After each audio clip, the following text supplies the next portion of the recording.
this is the model.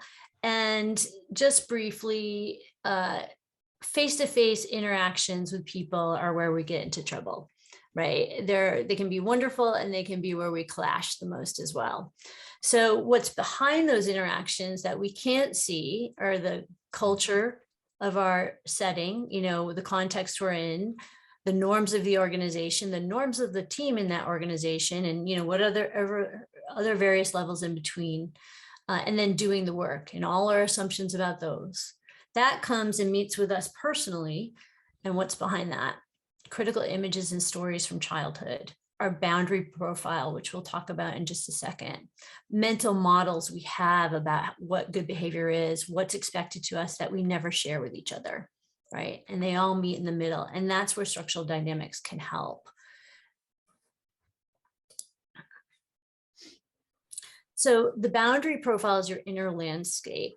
It links how you do your work with your personal history, explains why you have a good relationship with this person and not that person, why you work well with some people and not others, why you flourish in some contexts and not others.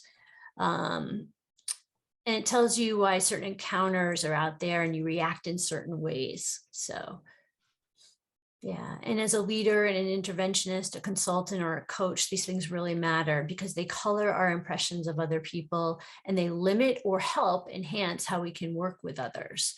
And that's the great thing about structural dynamics. The reason I say it's the missing link is because I had been consulting for a long time to groups, large scale change and teams, and they would do great and they would commit to action.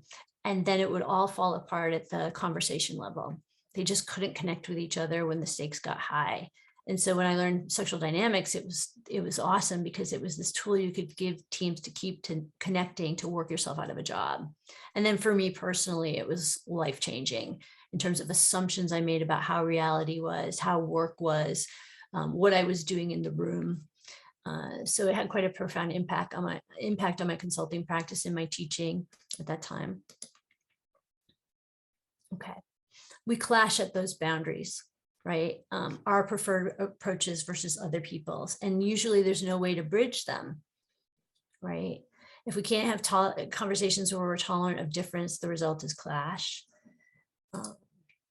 So that is the beauty of this model. It gives you more cards to play, right? And we'll go into the levels of it, but it expands your behavioral repertoire.